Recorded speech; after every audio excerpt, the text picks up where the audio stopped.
these 47 years. So thank you to Lauren and to Sharon for doing this tonight. We thought it would be nice to give Common House members, where we are both members as well, a chance to come and get a private tour and artist talk with Sharon. And so after Sharon's talk, we have wine. Thank you, Tim, for providing our beverages for the evening. Yeah, right. So after Sharon's done with the talk, you can help yourself to some wine, and we also have bottled water if you'd like. And I am going to stop talking because I know we're here to listen to Sharon and talk about her show. But yeah, if you have any questions during the talk or anything, I'm sure maybe after. Yeah, okay. Probably easier just after I talk to. I love questions, so I'm happy to answer questions. So some people might come in late, but the ringer's off, so it'll be fine. First, I want to thank you all for taking the time to come and check out my new work and hear me talk about it a little bit and what went into creating this body of work, Social Fabric. So the British pediatrician and psychoanalyst David Woods Winnicott once said, "Artists are people pulled between the tension between the desire to create, the desire to communicate, and the desire to hide." And I think a truer statement has probably never been said about artists. When I thought about giving this talk and organizing my thoughts around it, I knew I wanted to start from the macro and then move into, start with an overall look and then move into the micro and talk about maybe some of the individual pieces that are in the show. So I thought, well, I'll talk about how I became an artist. My first show, where I went to school, and then I thought that's kind of in the trajectory of my career, and I thought that's kind of social, like cocktail party talk. So then I thought I'll talk about why I became an artist, and then I quickly realized that's like a much longer conversation that probably don't have time for. So I decided to talk about who I make my work for. And honestly, the first time I spoke these words out loud was a few weeks ago when I gave a talk to a little bit of a larger group in the same space. So I make my work for all the people who believe in me. I make my work for my husband. I make it for my family. I make it for my close friends. I make it for all the mentors I've had along the journey. I make it for curators who've given me some amazing opportunities. And I make it for collectors, some of who I don't even know personally, but they own my work. I also make my work for the people that either made me feel or even said along the way that I couldn't do this. I paint to prove them wrong. I paint for young people who feel vulnerable in our society, to give them something to look at, so hopefully they don't feel so alone. I paint for women, having painted women now for nearly 3 decades, to portray a strong and vulnerable heroine. I paint women to agitate for a cultural shift. I paint for my daughter so that I could give her a role model of a woman who sticks to what she believes in and has given up things for my craft. I paint for my Austrian ancestors on my father's side who fled Austria and landed in the Bronx to escape the Nazis. I paint for the forebears on my mother's side, Ukrainian men who traded chickens and cows for fake passports. For my great-grandmother who never learned a word of English, but she birthed a calf on a cold Pennsylvania night. I paint for my grandfather who at age 13 quit school to work in the coal mines, and then years later gave me a stable and loving home to grow up in when things between my parents dissolved. I paint for my grandmother who packed fierceness and passion into her tiny 4'11" frame. I paint for my mother who gave me the ability to focus on something for an extended period of time.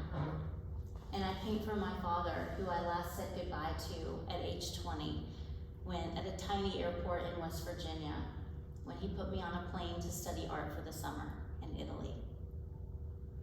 I don't exclude anyone, and when someone connects with my work, nothing makes me happier.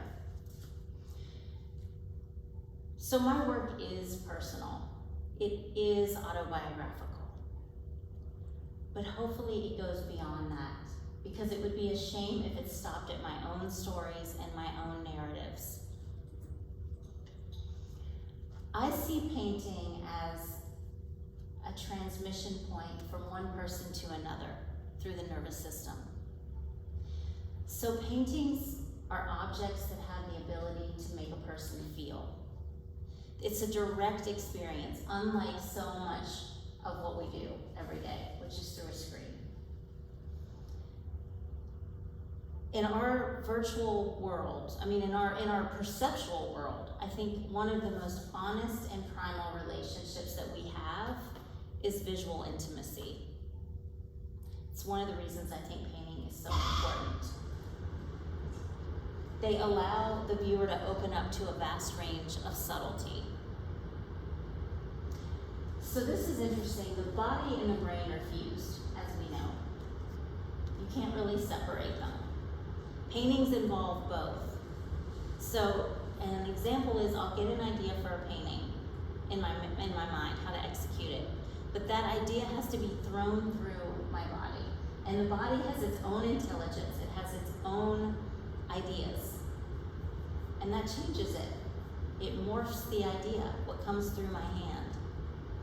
So I see painting and making art as a wonderful opportunity to highlight the connection between the brain and the body, and also the distance. So when I make a painting, I'm curating a psychological space. I know that paintings have the power, like literature, similar to literature. They let us occupy them with our thoughts. They ask us to time travel, identify with characters, identify with objects, and in doing so, create empathy. And this is an old question that I've had for a long time, but it's a magical one, and that is, how do I take pigment, cloth, paper, and hairs from a brush and convey emotion and cause a reaction in a viewer? Well, I try to do that, and I have several ways that I do it, and I'm going to talk about those ways. One way is through memory. So like memories and one way is through fracturing the image. So much like memories and like dreams, they're fractured, or they're cut off, or they're interrupted. So Joan Didion said, memory shifts, memory conforms to what we think we remember. This is why photographs have always been such an integral part of my process. There's really no object as associated with memory as the photograph. It's almost like the memory resides in the photograph. It responds to our gaze. It asks the question, is it the memory, or is it the memory of the photograph? So I think what I find interesting about, another thing I find super interesting about painting is that when you're looking at a painting, you're standing at basically the same distance the artist was when they finished it. And there's something really powerful about that. So in my mind, I think the viewer and the artist are having these conversations off frame forever. Time collapses between now and then. So the depicted subjects or the objects may still be around, or they may be gone, but the actual painting will be here. It will be here long after we're here. It's a special intimacy because you're separated by the same surface that contains it. In a nutshell, painting is a way of setting up problems and then trying to solve those problems. It's kind of crazy. That's basically what it is. It's a series of decisions and then reactions everything you do is a decision. So that's why I think painting is so tiring. It's exhausting and it's hard, but in the best kind of way. But it definitely is, and I know other artists recognize this. So another way that I like to cause good trouble, as John Lewis referred to it, is through dislocation. So often memory reads off fragments seen out of context. So often I'll slip an unruly element into a structured scene, and that causes linearity to collapse. It causes certainty to unravel. It impacts the psyche. And that it raises questions. And I think that's an important feature. I think that's an important thing for art to do, is to raise questions. Another tool that I use and have used for a long time is nostalgia. I could say a lot about nostalgia. Nostalgia is tender, it's also sharp. It has the ability to comfort us, it has the ability to wound us. And we all know this, like you're in your car, you're listening to the radio, you're not ready to hear the song from your 8th grade dance, but it comes on, and then all of a sudden you're taken back there. And it's really sweet, but it's also sad, because it was a long time ago. For some of us, longer than others. But I see nostalgia as a feminine archetype, like a coercive caregiver. It pulls you in. It says, I'm dying, you're dying. We're all dying, but we're in this together. The American South is to me, it's fertile ground for nostalgia and also cultural schizophrenia. It's the site of slavery, it's the site of the trauma of slavery. It's also there's a vast sentimentality industry. So the brutalities of slavery and of Jim Crow are disassociated from the heinous acts. Plantation shutters are still an appealing window dressing. Southern bells are still a thing. It's still a popular idea. So by divorcing the images and the symbols of the past from their actual context adds another layer of complexity. Another way that I trouble the image is through artifice. And as a Southerner, we know about artifice. We pasted over everything, a veneer over everything. It's part and parcel of being Southern. And that's not necessarily a bad thing. It allows me to assert artifice and beauty, allow me to assert class, identity, personal politics. And it also has the power to instill a portrait with regalness, but critique the subject at the same time. It also allows us to embody multiple people at one time. It's like when you're a child and you put on a costume and you become that person. So it's, in a way, it bridges the gap between materiality and symbolism. It allows us access to our imagination. So swimming pools have been part of my iconography for a really long time. And they come and they go. And after a trip to California in 2017, to Palm Springs, I took a lot of photos of swimming pools, and they started showing up in my work. I started making work from the photos I took and from collages I was making from the photos.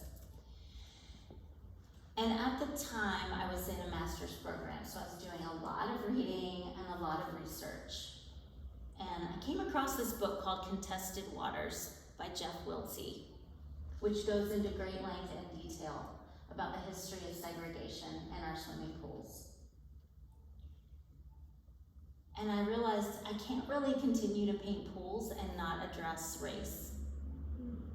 It was around that same time that I learned for the first time about the 1964 Monson Motor Lodge civil rights protests that basically pushed Johnson to pass the Civil Rights Bill. And I started thinking, why did I never question this growing up? When I was at a swimming pool that was a public pool and there were no Black children there. And then I realized all these municipalities, not just the one I grew up in West Virginia, but all over the country, within my lifetime, either closed their public pools, paved over them, anything to resist integration. And so I started thinking, I have to make work about this. And a lot of my white friends, especially my artist friends, were like, don't do that. That's a really bad idea. You're gonna, I don't know about that.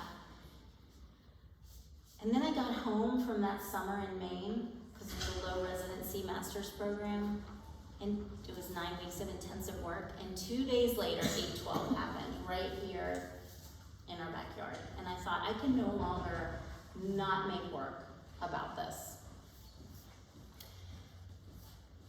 So I needed models to stage this work.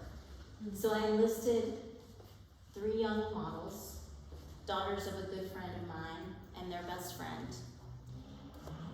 And ironically, at the same time, like the same exact month and everything, we were living out in Louisa at the time. And the house across the street from us, the people that lived there got evicted. The house was foreclosed on. And around this time, I was also opening my eyes to the rate of eviction in this country, and it's astounding. And a lot of it is really crazily unfair. I don't know why they got evicted, I don't know what happened, I don't know their personal story, but I know they left behind a lot of stuff in the front porch, in the backyard, everywhere. One thing they left behind was an above ground pool that I had been wanting to photograph. So I thought, here's my chance. I know it's trespassing, but I'll go and I'll ask for forgiveness later. So the girls came over, it was Memorial Day, it was crazy hot. I gave them flags to hold, tiki torches. I didn't give them a lot of direction. We went over to the above ground pool. I just wanted them to interact around the pool. And so I took a lot of photos that day. I also took photos of them around the statue of General Lee. So one of the first works I made from that time period is Traveler's Rest, and you don't have to get up. It's the one with Lee and the above ground pool. So that was the first time that I ever used photo transfers in my work, because I wanted to take these newspaper clippings from the Unite the Right rally, where it was all over international news. I used that. I used images of Monticello. I used some Playboy magazines that I had. And I started putting that image together, and I also embed my work with symbolism, if you hadn't noticed. But I mean, some of it's understated, like the water to me has always represented emotion, and the greenery represents intuition. So even if you're not, even if it doesn't come to your conscious, the symbolism is definitely in the work. And then another piece, so I'm gonna skip ahead a year. We moved in that time. We moved ahead a century to a house that was the mid 20th century instead of the mid 19th century. And with that house, with the house we're in now, we inherited a large satellite dish from the 70s or 80s, which is now dismantled. But the girls came over to model. That was the next summer. And I didn't really know what I wanted them to do. We have a pond, and I wanted them to come over when the shadows were long in the late afternoon. And I was taking photos of them. And then when Chloe walked in front of the satellite dish, I caught her shadow, and I'm a sucker for light and shadow. And I was like, I have to paint that. So she held the tiki torch and the flag, and I snapped the photo, and then I created this painting. And I thought the painting was done, and I even had it photographed. And then I came back to it a couple weeks later, and I knew it needed something else to disrupt the image, so I made the flag bleed. And it's titled Relic, which the satellite dish is a relic. I think a lot of our ideas about liberty and justice are relics, so it's questioning all of that. And I also think a satellite broadcasts out, and I keep thinking about the younger generation and all the messaging that they're getting and what they're inheriting, troubled legacy. And then the last painting I want to talk about is up front, and you can see it after I finish talking, but if you haven't already seen it, it's the one with the glitter and the falcon. So that was the most recent painting I made before this show, like literally. Finished it, like I think it might have been still wet when I brought it in to install it.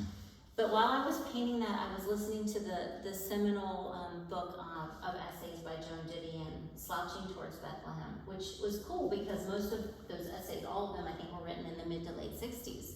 And the image I was using is a woman, a black model from the 60s. It was a collage that I made from the model, a falconer's hand in the glove, and then a 1965 Better Homes and Gardens interior. And I collaged it, and then I made the painting from the collage. And then I was like, what am I going to title this? Because I title everything. I feel like not titling something is a missed opportunity. I mean, I don't want it to be like a hammer, but I want it to be a little entrance into the work, into what I was thinking, you know, just a little clue. And I was like, the falcon is like too literal. So I just Googled the falcon and falconer to see what would come up. And the first thing that came up was the poem by William Butler Yeats, Slouching Towards Bethlehem. Actually, no, that's not the title of the poem. Is it? No, that's not the title. Second Coming. Thank you, Brandon. So I was reading the poem. I knew, W.B. Yeats, but I didn't know the poem, to be honest. So I'm like, why is this coming up? And I read it, and the first line, or the second line, is the falconer does not hear the falcon. The center will not hold. Things fall apart. And then the last line is something like, that rough beast whose hour has come around slouches towards Bethlehem to be born. And then it came full circle because I realized Joan Didion derived her title for Slouching Towards Bethlehem from that poem. It still gives me chills to think about. That's one of those moments where you're like, whoa, that's so cool. So I was like, I'm gonna title it The Falconer. That's what it is. And the poem itself is pretty dark. He wrote it after World War I and after his wife had this, ironically, or the Spanish flu. So it was written during a pandemic.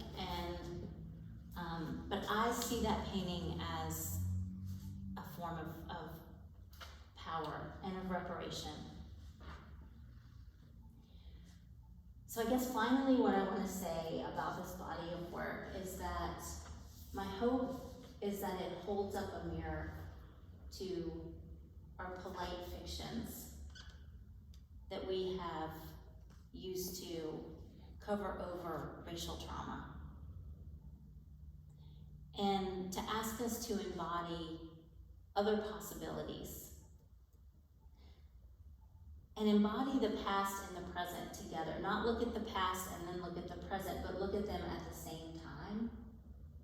And I feel like that is really the perhaps the only way to build a more hopeful and different future. So thank you all.